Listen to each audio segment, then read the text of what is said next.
This podcast has been brought to you by thriving-startup.com.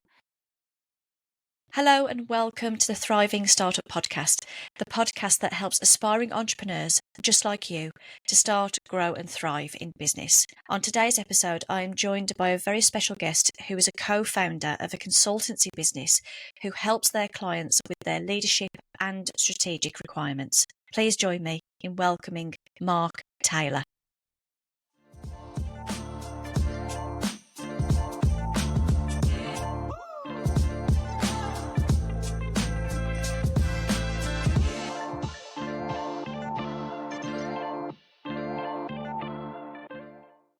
Mark, hello and welcome to the Thriving Startup Podcast. How are you? Hi, Charlotte. Yeah, great to be here. I'm great, thanks. How are you? I'm very well, thank you. I'm excited about this episode and I'm absolutely delighted that you've joined us today. Thank you ever so much. We've got lots of questions to ask you today about Element 45, your consultancy practice. How long have you been in business for now, Mark?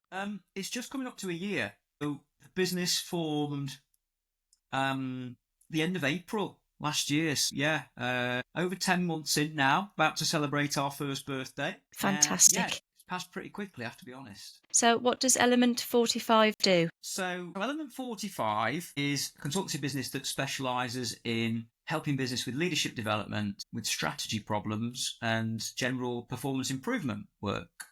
And that's kind of born out of the experiences of me and Paul, my business partner. We both had long careers in leadership, and we felt that we could form our own business and help other people. It was the right time in our careers to do that. And so here we are, a year down the line. Fantastic. Well, congratulations on nearly reaching your first milestone. It's a wonderful testimony to show that what you're doing and what you're achieving is actually working. So well done. Yeah, well, thank you. We're getting there, I think. We're getting there. It's an interesting journey, isn't it? Setting up your own business, bit of a roller coaster at times, but a great journey. Yeah, it certainly is. We're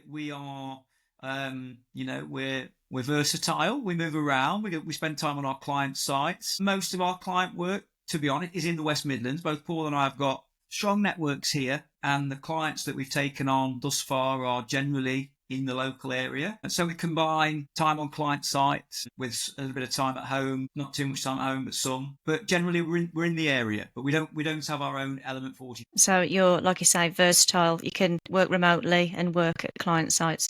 That's good. I mean, when I started with Evergreen, we had a serviced office based in the West Midlands. Yeah. And it was such a waste of money. We were there for 6 months and we were hardly ever in it. I think I clocked up probably 8 hours in total in that office. Right. Yeah. Yeah. I think you can kind of feel you need that sort of stability and infrastructure, can't you? But actually, yeah, and we've traded a little bit of favours from friends, and what have you, and you feel a little bit like, you're migrating around quite a lot, I think, maybe to begin with. Certainly when we were starting and we were building up our clients, we sort of beg, borrow, steal, sit in coffee shops, whatever. But that kind of worked for us. And now we've got more established work patterns, more clients on board, then, we're spending more time with them, really. Yeah, that's great. Like the versatility that comes with that, though. The freedom to just move about as and when you like. You're not confined to 4 walls. It certainly works much better for me in a business setting. Yeah, I agree. If you're happy with that kind of flexible way of being and not needing the same desk every day, which we definitely don't. It all helps with you running a low cost operation as well, isn't it? In terms of the costs you're going to incur. If you're setting up a consultancy business like us, helps you manage that cost. Yeah, for sure. Can I give you a bit of feedback about Element 45 in terms of its website presence? Go on.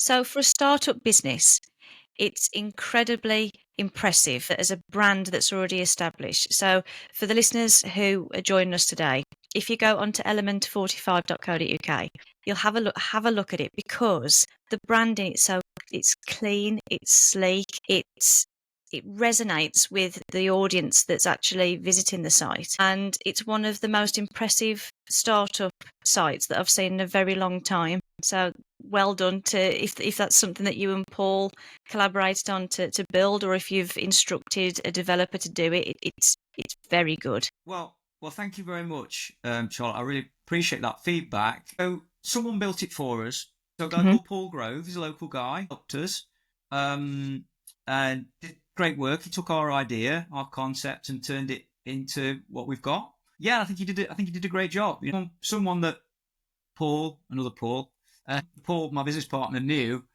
He knew Paul from previous experience and knew he'd do a great job for us, and he has. Yeah. Yeah, Element 45, the concept of it.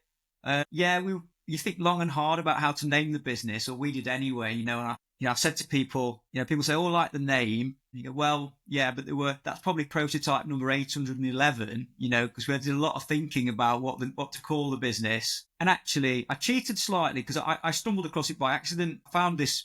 I was trying to do some research on businesses and consultancy businesses, and I found one called Element 22. Now, once upon a time, I did a chemistry degree, which I abandoned because I wasn't actually very good at chemistry. I did finish my degree, but I didn't do a career. I didn't have a career in chemistry because I wasn't actually cut out for it really. But I found this business called Element 22, and Element 22 is titanium, which is obviously strong but relatively flexible metal, and used in aircraft. And I thought, well, that's interesting. Maybe we can name ourselves after an element. And Right. so then we did some research, and Element 45, for all the non-chemists listening to the podcast, is rhodium, Okay. which is I don't know if you know anything about rhodium, but it's used in jewellery, so it's valuable. It's like gives a silver plating effect. But it's used as a catalyst as well, so rhodium is a valuable catalyst, which is where we thought, okay, well, we'd like that to be us. In business terms, we think we can be a valuable catalyst. So that's where the name Element 45 came from. I love that. And yeah, and all the imagery that goes with it was crafted by Paul Grove. So yeah, no, thank you for the feedback. Yeah. I'll pass it on to Paul for me because I remember looking at your site a few months ago when we first started the process of inviting you on as a guest. Yeah. I was like, oh wow, that's a very impressive site. Yeah, I loved it. Every page, I Yeah. was like, I'm not getting bored yet. I love it. It's consistent, it's clean, formative, really good. Well, we went for less is more because there isn't a lot of text on it really, and you sort of think, well, what's this? What's the purpose of this? Because you get a Hmm. lot of sites, don't you? And I know there's logic around SEO, and you need text to attract people, but we were kind of thinking, I don't think we're going to get that many cold approaches anyway. It's not like people are going to probably find us through Google searching. They're going to know us, and they're going to want to know a bit about our business, or they're going to get our name from somewhere, and we're going to be able to point them to the website. So yeah, there's very little text on there really, just to Yeah, give people an outline idea of what we're about and what Paul and I have done in our careers. yeah. Well, I certainly enjoyed exploring it. We've gone off on a bit of a tangent there, but any brand story and any startup story of conception of the name, I love it, and that story is fantastic, Mark. So thank you. Great. Thank Your you. business partner, Paul. Can we Yes. just discuss your relationship about how you both came together to decide Yeah.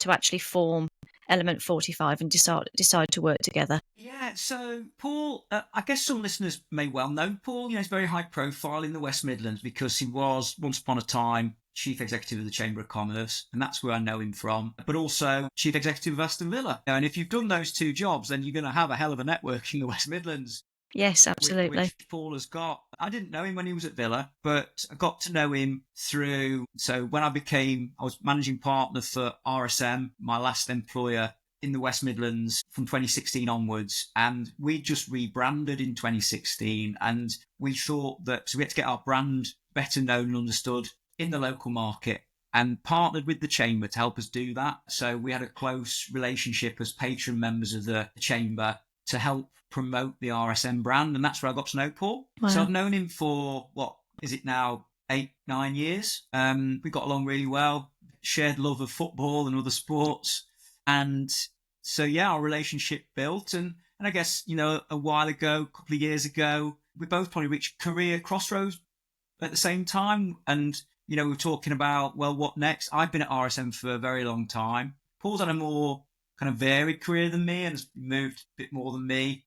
I spent most of my career with RSM, not all of it. Did have did work with some other people before, but we both reached points where we thought, actually, what's the next challenge? Mhm. And we thought maybe we can do our own thing. Actually, maybe the experiences we've both had long careers in senior leadership. We got into leadership positions relatively young, and now perhaps we can harness that, put it together, and just take a new business to market and see where we go. Fantastic. And so that's where it came from, really. So how do you manage your relationship as partners? I think we've got a good shared understanding. You never know, do you? Paul and I knew that we were good friends in business and we got along well. Until you cross the line and actually start, though, you never know. But here we are a year down the line, and I'd say things have gone very smoothly. I'd say we speak most days. Paul and I think, are good sounding boards for one another. Thus far, the vast majority of the client work we've done has been separate.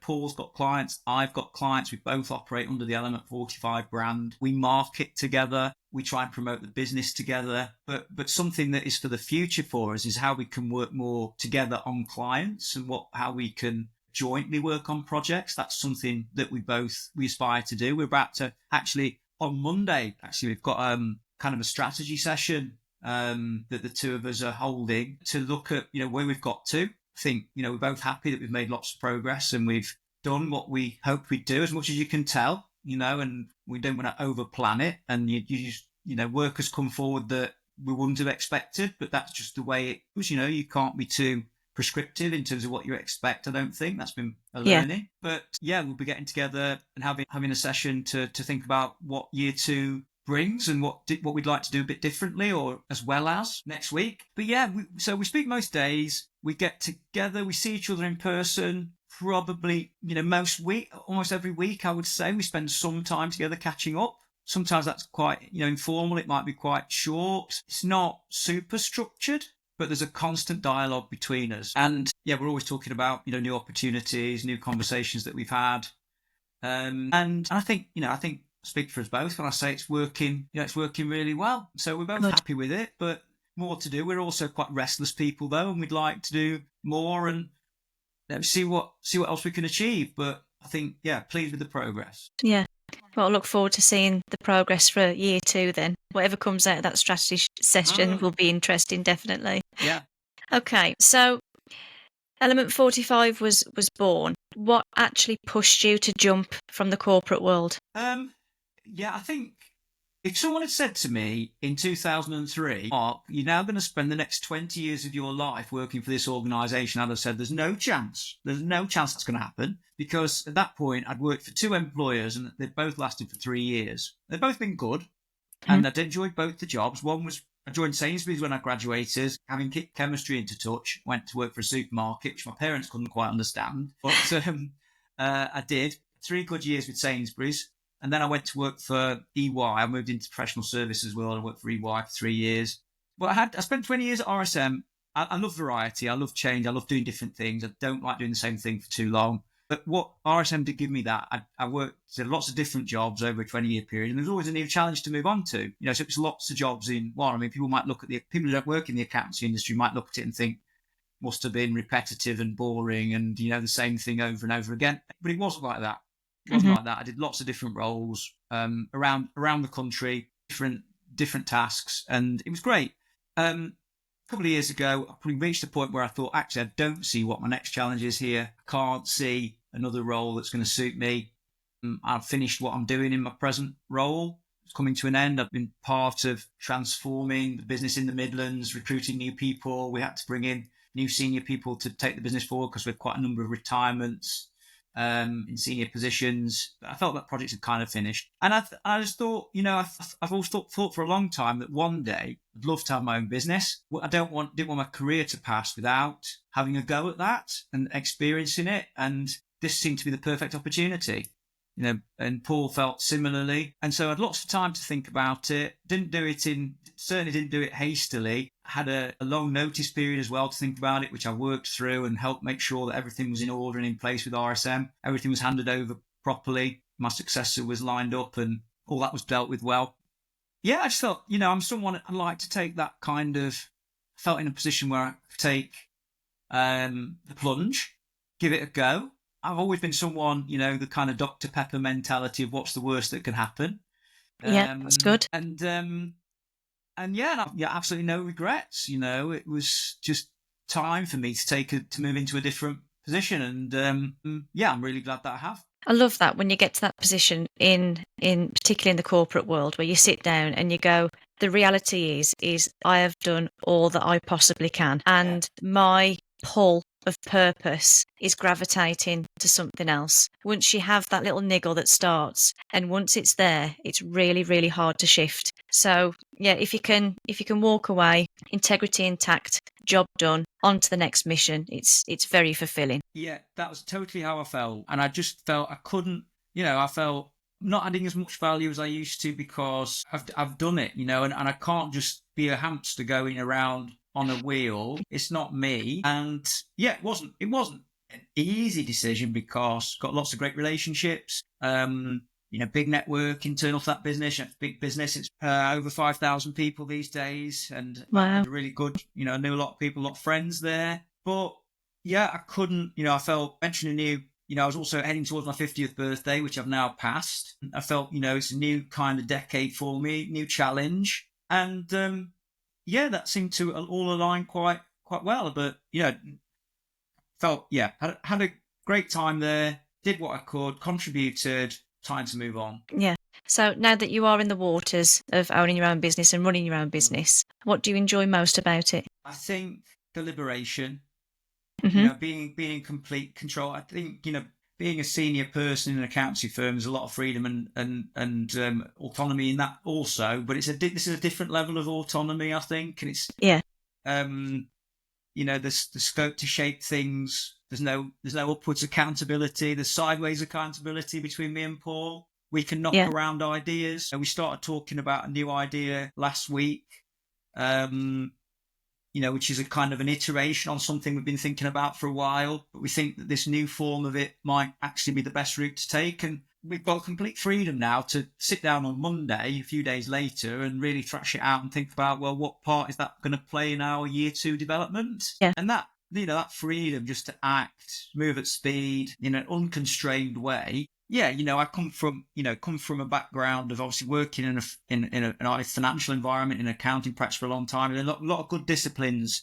It's about running a Hmm. business, and the basics of how you do all the infrastructure things and how you get into good disciplines in terms of billing people and collecting cash and all that good stuff. So we can Yeah. do all of that, and we're organised, but creatively, I think this job and this setting this business up has really helped me to scratch an itch around creativity and building something that's our own. And I think Paul and I have kind of de-risked it for each other and given each other, I suppose, the confidence to do it, because in partnership is strength, Yes. and I think being an individual on your own, I can understand that there can be a loneliness with it. Hmm. If you are an independent consultant and it is just you, that Paul and I have always got that a bit more of a comfort blanket, and there's always someone to Yeah. talk to because we are a partnership, and and we do have that relationship. So yeah, I do take my hat off a bit to those consultants who set up their own business as Yeah. individuals, because that's a slightly different thing, but you need to make sure, I guess, you get your networks around you and you get your support, and you can get that support, but it's a slightly different mix, isn't it, and makeup when you're on your own. Yeah. I completely agree. So if you were to have the opportunity to go back into the corporate world, would you say yes? Can't see a set of circumstances where that happens. Yeah. Never say never, because that's just not my style, but you never know, do you?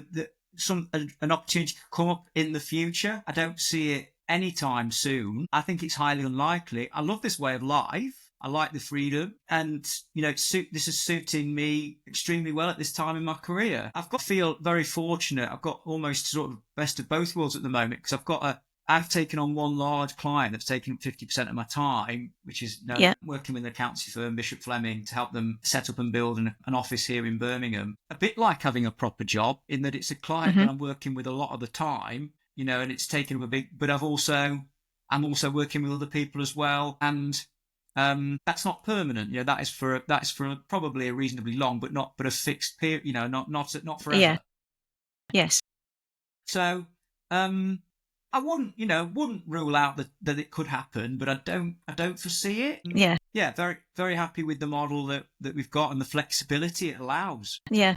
The freedom and the flexibility of having your own business, I think, is something that once you've had it, if it's then taken away, I think that would be the biggest sting. I agree. I mean, that thought of, going back into a structure where, yeah, you've got a boss. I've got I've Yeah, got a boss. Not having a boss is quite nice, isn't it? It's it nice is. Yeah. being your own boss. And yeah, I think that's a readjustment, isn't it? Going back into that structure, that definitely would be a readjustment for me. And Yeah. I do really like this. It took a little bit of acclimatization. You're getting used to it. And at the beginning, you sort of haven't got clients necessarily immediately. I didn't bring any clients with me Mhm. into the business. It was a fresh start. And, That was a risk. yeah, it's a That's a bit big of risk. risk. Took a little bit of time to get going, but that was all. That was all good experience. And you try things, and some things don't work, but you can flex and respond and try a different path really quickly. Yeah. It's resilience though, isn't it? It's flexing that resilience muscle. Because if you're in the Yeah, early stages of trying to build something quickly, because if you don't have a base to draw from in terms of like an income pot, yeah, that can be quite challenging. It can be quite worrying. You're like, oh my God, what the hell have I done? So you go to market and you test all these different things. And if the feedback is either negative or it's not quite the right fit for the target market, for you to have a good level of resilience to go, okay, that's fine. I accept it's not okay at the moment, but I just need to improve or remold it in a different way, and I will get there. yeah, absolutely, and yeah, definitely. I think we had the confidence. We knew that with our networks, we'd be able to have lots of conversations with people. But we set off with a reasonably, a few ideas about the sorts of work we want to do. I took quite a lot of counsel from people who've been down this path and listened Yeah, to lots of, people who I know. And I remember a good friend of mine who's been a mentor of mine for a number of years said, it's very unlikely that you'll be doing exactly what you think you'll be doing. yeah, The work could well look different because opportunities will come along and you'll respond to them. yeah, And yeah, this project I'm ended up involved in now is very unusual project. It's very unusual for a accounting firm to set up a greenfield new office in a new city. It doesn't happen that often. And that project, very fortunately, it suits me really well, and I've got involved with it. But couldn't have foreseen that. And yeah, not everything we've tried has worked. It's not perfect by any means. And you try some things, you pitch for some work, you don't always win. no, you I mean, don't. I'm used to that because that's the life of being in a professional services firm, pitching for Yes. work. And you feel it a little more personally though when it's your business and it's you. Whilst it's never nice to not win a project or for a client not to choose your option, but I think the emotions are elevated when it's your own little thing Yes. of being part of a corporate and being part of a team. And I wouldn't say I'm an emotional person, but setting up your own business is quite an emotional journey, isn't it? Oh, yeah. And I think that, You're creating life in something. You're creating another baby. yeah, and there are highs and lows with it, aren't there? And I Yeah. felt, there've been moments of inspiration which are real highs. Winning work, winning projects, real highs. And when we settled on the brand, we were quite excited by the brand, and that was a high. And we loved all of that. But yeah, then you have low days when you're trying to, you're churning through, trying to produce material, trying to produce marketing content, and sometimes it feels hard work, it feels like hard yards, and you Yeah. think, is this going to be fruitful work? So yeah, naturally you have better days and not such good days, and then you don't win you put a lot of effort in and then you don't win a project. But they are the ups and downs of it. But yeah, wouldn't swap it. It's been, you learn a lot about yourself, don't you? I feel I'm a kind of learning individual. I like learning generally, and I like learning about myself. I want to test myself in this environment, Yeah. setting up my own business. And yeah, it's been a very rewarding year. But I wouldn't want to rose tint it all and say it's all perfect and easy. It definitely ain't perfect and easy. So, what's been the biggest challenge for you so far, then, Mark? Would you say? Biggest challenge, yeah, I'd say the early days of the early days of the business last summer. I'd say the biggest challenge are the periods where you psychologically, when you're not that busy at the start and you're Hmm. thinking, what exactly is the path, and trusting in the process of, Yeah. you know that you've done things before, drawing on previous experience. There's a volume gain to win it, to getting clients and to building the business. Yeah. But yeah, probably the early part of that, the first 3-6 months, you're building it up. You don't have as much work as you'd like, and that can feel challenging day to day. Because you're Yeah. thinking, well, is this going to mature into what I want, and how long is it going to take? And the right mix of projects going to come along. And so I think, yes, it does test that resilience piece, doesn't it? And I'd say Yeah. that's naturally a challenge to anyone setting up a business. I think is you've got to keep calm and carry on, haven't you? You certainly have. Yeah. I think there's a big stigma Um, at the moment with people setting up businesses. They assume riding off the back of their dream, which is, it's great. You've got to have a dream to start off with. But there's almost a hardship if they don't achieve six figures in the first year. yeah, I think if they don't achieve the six figures in the first year, or they don't yeah, fulfill the pot of clients that they wanted when the dream first start off at day one, there isn't a sea of clients knocking at the door. Oh my God, what's going on? Have I made a huge mistake? End of your first financial year. Oh my God, we haven't hit six figures. What are we doing? It's just the whole keep calm and carry on concept. I like that because it's really important for people in startup businesses to speak the truth of this side of business. It's not all yeah, sunshine and rainbows and all that fun stuff. You have to manage your expectations and they have to be realistic. So yes, it's a hard grind to raise this baby from this idea and bring it into a fully operational business. But you've got to make sure that the expectations of what can be achieved in particularly the early years are realistic, just so that you keep yourself on a mindset that's calm, resilient. You also said previously about tenacity. yeah. Tenacity comes into it as well. Just keep going, keep it going. It really does. It does, and say I feel that. I mean, I say I wouldn't describe myself as a particularly emotional person, but it is an emotional journey, and Mhm. yeah, very easy to get down as a business owner. I think if you don't get that success, and if it feels like you're pushing water uphill, then that can feel difficult, can't it? But you stick to a process. You maybe, you have got that ability to flex and be agile. You have to take feedback from the market, don't you? You have to keep Yeah, talking to the market. What do people want? And adjust your offer and respond to where the opportunities are.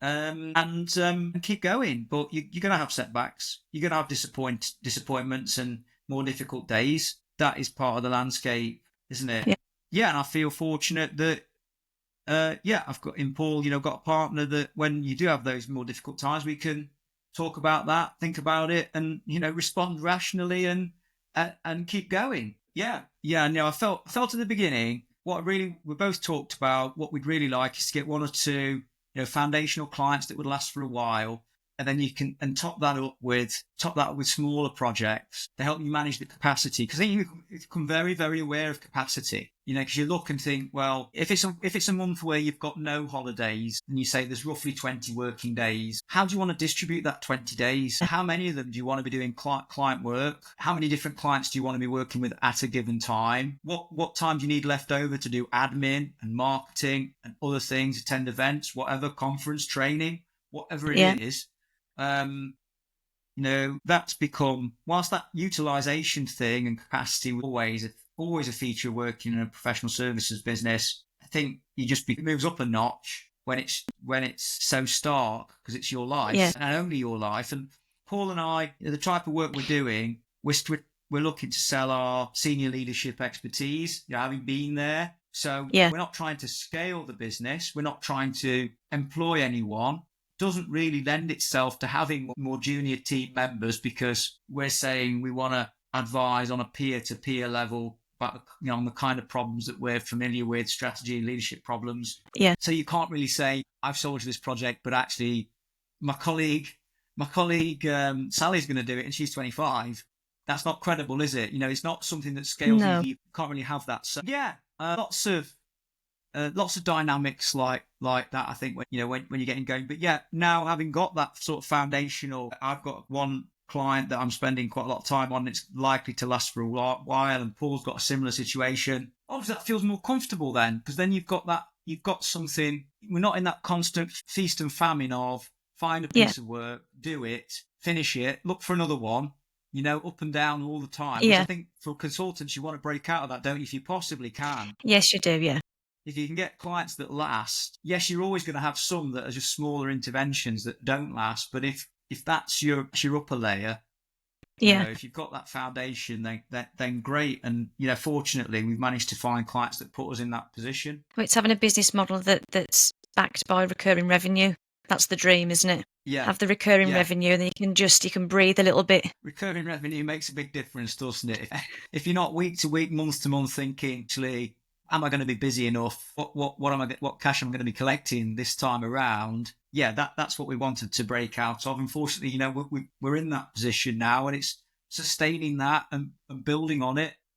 Yeah, you're absolutely right. If you've got the stream of recurring revenue, then you're You can be at peace a little bit, can't you? Absolutely. Exactly. So for anybody who's looking to start their own business currently, what would your piece of advice be for them to start generating leads? I think you've got to think long and hard about your sources of income, haven't you? Because that's that where's the work going to come from? What network have you got? What previous relationships are going to help deliver work? And I think you've got to be quite level-headed about how you evaluate that. I know a number of consultants, so I'd speak to other consultants who, small organizations, single consultants who say, I did all that evaluation and person X promised me this and person Y promised me the other, and it never happened, But on the flip side, you're going to have clients within 12 months. We've got clients, other people have got people you've never met before.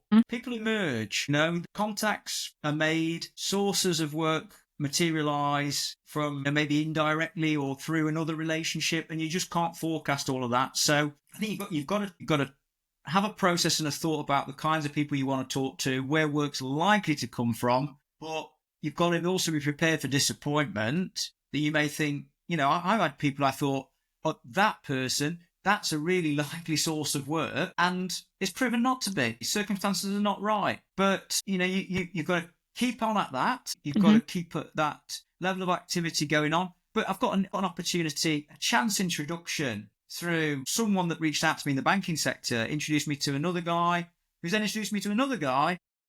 Now, I found myself suddenly on a call this week where, that third connection was saying to me, oh yeah, your kind of skills and background, you could potentially do some coaching with us, send me your CV and I'm going to forward it on to my colleague because I think you fit really nicely into the type of work we do. So you get, It's kind of the harder you practice, the luckier you get kind of thing, isn't it? Was it, there's a golfer who said that, wasn't it? Was it Lee Trevino when someone said you're a bit lucky today? And he said, yeah, the harder I practice, the luckier I get. Oh, I don't know, but I love it.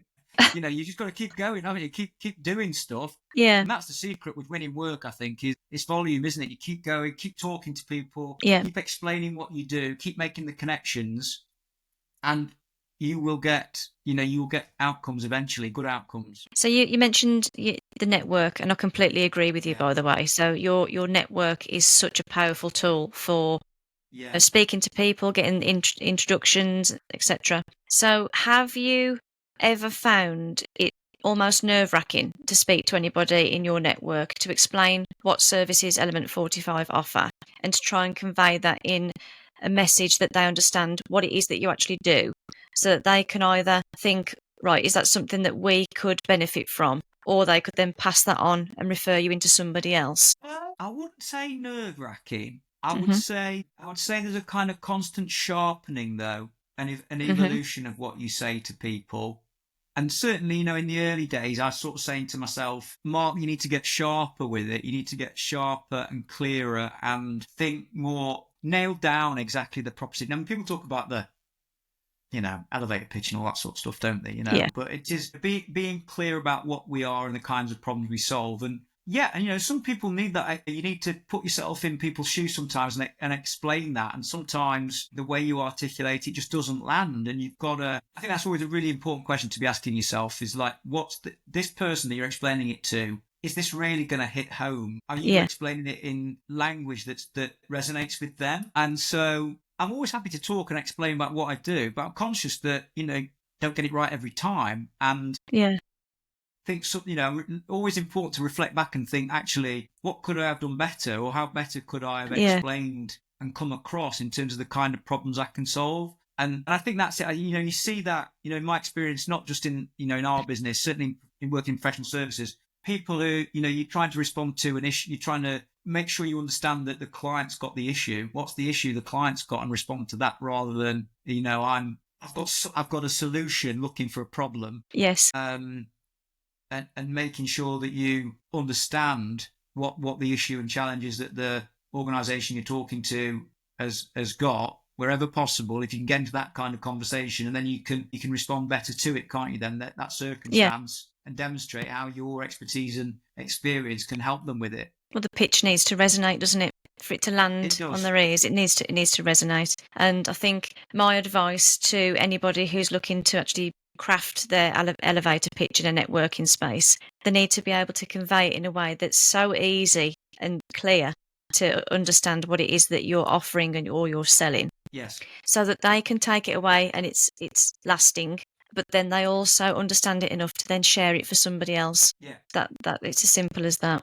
Simplicity is really important in it, isn't it? And getting your message across quickly and succinctly, definitely. Yeah, and I think that's all really important, valuable time that any person setting out on this journey to sell their services, whatever their consultancy services may be, that they do. Yeah.